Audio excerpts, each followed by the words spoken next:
Buon pomeriggio, bentrovati per l'edizione delle 15 del nostro telegiornale, un TG particolarmente denso di notizie, quindi prima di vedere la cronaca conosciamo subito l'ospite che è venuta a trovarci oggi, la conosciamo ormai devo dire, è un volto noto, è Cristina Toso, vicepresidente della Commissione Politiche e Culturali del Comune di Padova, qui con noi perché vogliamo tornare a parlare di Unità d'Italia che si eleva dalla dimensione cittadina. Cristina. Si eleva dalla dimensione cittadina perché grazie a questo movimento, diciamo così, di base delle amministrazioni comunali si è risvegliato l'interesse della Regione e quindi sta cambiando di livello. Certo, sta cambiando di livello, sta cambiando anche di punto di vista a questo punto perché si allarga l'attenzione. Ne parliamo tra pochissimo, Cristina, intanto andiamo avanti con la cronaca. I presidenti del Veneto e del Friuli Venezia Giulia, Luca Zaia e Renzo Tondo, sono stati oggi i primi a transitare sull'ultimo lotto della A28, l'autostrada che collega Portogruaro a Conegliano, aperta straordinariamente per alleviare i previsti flussi di traffico sulla 4 Venezia-Trieste nei fine settimana d'agosto.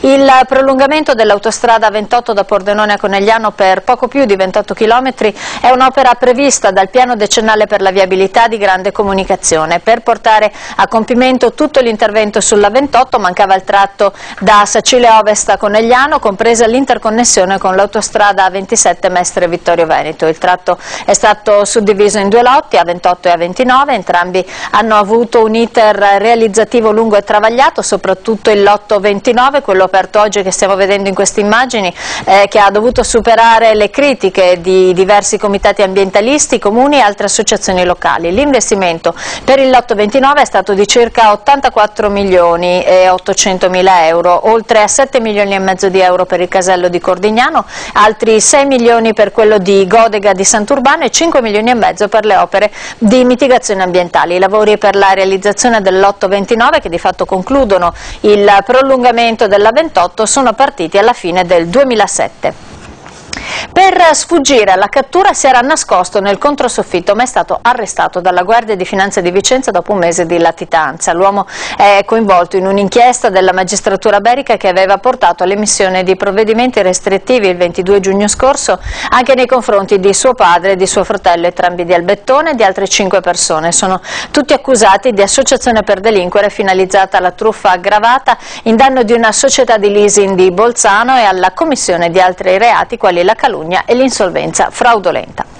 La Polfer di Verona ha arrestato un marocchino di 28 anni trovato con 3.850 euro in banconote false. Gli agenti della squadra di polizia giudiziaria impiegati in un servizio di scorta in abiti civili a bordo di un treno regionale hanno fermato l'immigrato per un controllo. L'uomo si è mostrato piuttosto nervoso, insospettendo gli agenti che hanno voluto verificare che cosa avesse nelle tasche. Dal controllo sono uscite 77 banconote da 50 euro, risultate tutte false. L'immigrato, che nel 2008 era stato coinvolto nel milanese in un'indagine per spaccio di denaro falso, è stato arrestato.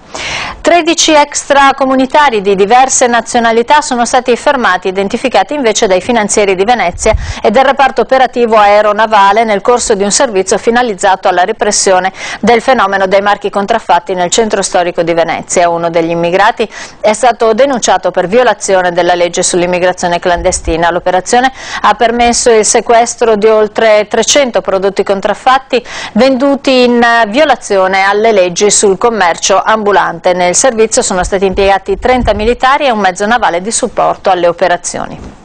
Un rumeno di 27 anni è stato arrestato dai carabinieri di Portogruaro dopo essere stato trovato in possesso di 30 carte di credito clonate e di una carta d'identità francese falsificata con la sostituzione della foto originale con la propria. L'uomo era stato fermato per un controllo mentre viaggiava come passeggero su di un'auto con targa rumena all'uscita del casello dell'autostrada A4 di Portogruaro. Il suo atteggiamento evasivo e nervoso ha convinto i militari ad eseguire una perquisizione personale durante la quale sono apparse le carte clonate. avevano trasformato un immobile nella prima periferia di Portoviro in provincia di Rovigo in un vero e proprio laboratorio artigianale per la coltivazione della marijuana. I due veneziani arrestati oggi dai carabinieri di Adria. I due sono stati sorpresi mentre curavano le loro creature nel laboratorio dove c'erano 133 piante. Lo stabile era attrezzato di impianto di irrigazione e di illuminazione con lampada allo iodio che si spegneva ad intermittenza per simulare lo stato del giorno e della notte. Alcuni attivisti di Greenpeace hanno tagliato questa mattina la parte superiore delle piante di mais OGM di un campo di Vivaro in provincia di Pordenone. L'intervento, ha spiegato l'organizzazione ambientalista, è stato deciso dopo che un laboratorio aveva confermato la presenza nel campo di piantine di mais geneticamente modificato. Il taglio della parte superiore delle piantine è stato motivato dal fatto che è proprio quella la parte che produce il polline ed è quindi responsabile della contaminazione su vasta scala. Questo di Vivaro è il secondo campo di mais transgenico identificato da Greenpeace in pochi giorni dopo quello di Fanna. Voltiamo pagina, oltre 1000 scuole dell'infanzia a rischio chiusura in tutto il Veneto. I presidenti della FISM, la Federazione Italiana Scuole Materne, hanno scritto una lettera al governatore Luca Zaia per sollecitare un immediato intervento della Regione perché la situazione è ormai al limite. Senza le dovute risorse, infatti, queste strutture potrebbero chiudere da un momento all'altro lasciando a casa 94.000 bambini. Dalla Giunta intanto arrivano rassicurazioni, ma vediamo di saperne di più nel servizio di Cristina Pagnin.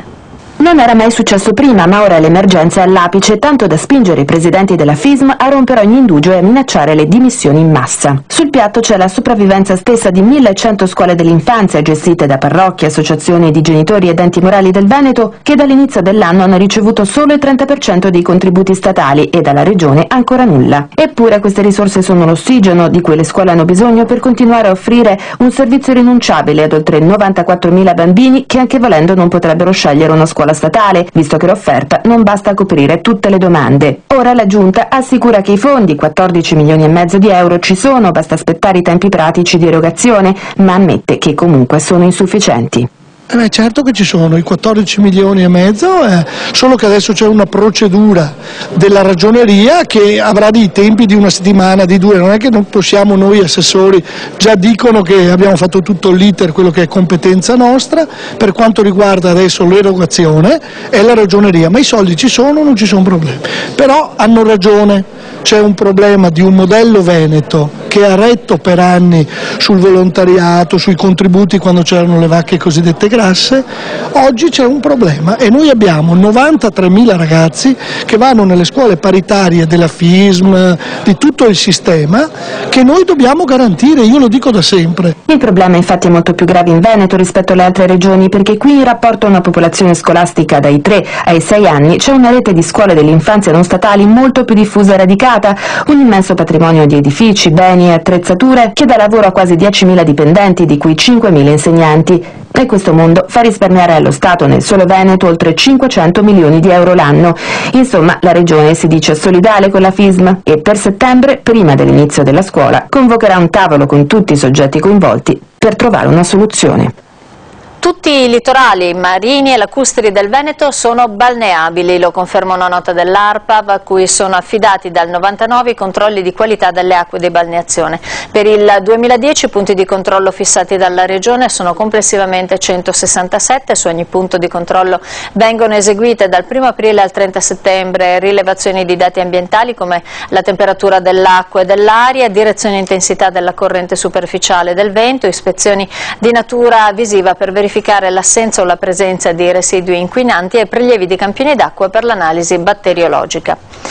E oltre 643.000 euro sono stati assegnati ai comuni costieri del Friuli Venezia Giulia dalla Giunta regionale su proposta del vicepresidente Luca Ciriani per la pulizia delle spiagge dai detriti. I comuni costieri di Grado, Lignano, Monfalcone, Staranzano e Trieste, ha spiegato Ciriani, hanno ottenuto i fondi necessari per poter sostenere parte delle ingenti spese necessarie a mantenere pulite le spiagge dai detriti che provengono dal mare e dalla erosione dovuta al moto ondoso. Fondi che reputiamo importanti per garantire ai turisti la qualità delle spiagge della nostra regione. Ogni anno lungo i 23.000 metri lineari di costa si depositano in media oltre 10.000 tonnellate di materiale da asportare al fine di rendere belle e funzionali le spiagge.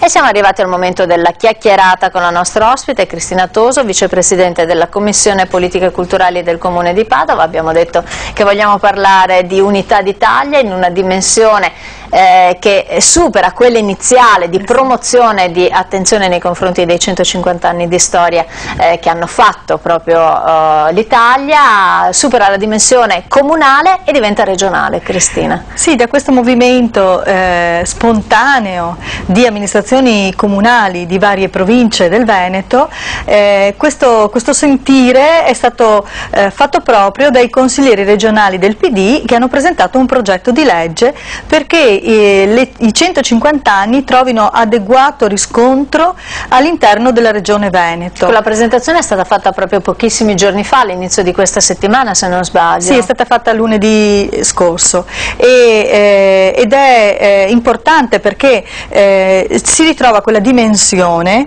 essenziale per poter averla poi allargarla a tutto il paese. Certo. Ciascuna regione sta già lavorando in vista di questo momento importante topico del percorso storico italiano.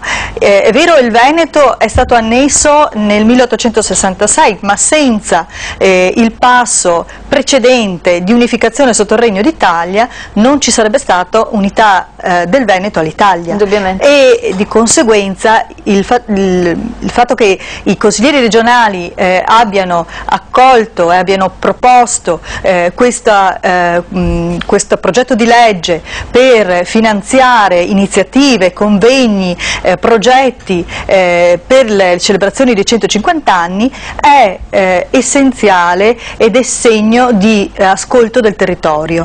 Parte da Padova comunque tutta questa sensibilizzazione nei confronti della riflessione sull'unità d'Italia. Padova è stata un po' la capofila, sì, del movimento. Questa volta siamo stati veramente, io vorrei dire, all'avanguardia, siamo stati capofila di questa attenzione a questo grande anniversario, importantissimo anniversario storico-politico, e anche il primo firmatario del progetto di legge, Claudio Sinigaglia, ex assessore ai servizi sociali del Comune di Padova, per cui questo è importante perché fa vedere come dimostra, testimonia il ponte che esiste fra la città e la regione. Infatti. E questo è molto molto importante. Ecco, da dire, cosa importante è che il fatto che la regione si senta investita di una responsabilità nella promozione di iniziative legate alle celebrazioni per i 150 anni dell'Unità d'Italia, questo in teoria dovrebbe permettere anche un'uniformità di intenti, una omogeneizzazione degli sforzi, delle iniziative, quindi trovare anche un'identità comune in quella che è la celebrazione di un momento di storia che supera i confini regionali anche. Infatti il movimento spontaneo di amministratori, tra cui Marco Appoggi, consigliere del Comune di Vicenza, che ha la delega proprio alle celebrazioni dei 150 anni, Diego Fogarin, consigliere del Comune di Camponogara, quindi nel veneziano, che ha anche lui per il suo comune questo impegno, hanno portato a un ragionamento proprio anche prima comunale, poi provinciale, certo. E questo ha permesso di avere delle linee comuni, certo. In particolare la linea comune che riguarda le iniziative ai giovani attraverso le scuole, perché si riparte dalle giovani generazioni. Non dobbiamo dimenticare che il risorgimento italiano è stato realmente costruito e concretamente c'è stato il motore di avvio, sono stati i giovani, erano ragazzi tra i 20 e i 30 anni. Poi lo statista, perché Cavour è stato un grande statista, è stato necessario per dare la forma, certo. A questo movimento e dare delimitarlo in un territorio, contestualizzarlo. Però sono stati i giovani, quindi l'importanza del lavoro che noi come amministratori dobbiamo fare proprio con le scuole, quindi con le generazioni più giovani. L'altro aspetto è l'identità locale, perché ciascuna amministrazione, e questo la Regione in realtà lo sottolinea, anche il progetto di legge vede in questo senso una cosa importante, che l'identità locale sia motore verso l'identità nazionale, quindi non un localismo, certo. Ma un locale che guarda a un orizzonte più ampio, uno sguardo ampio.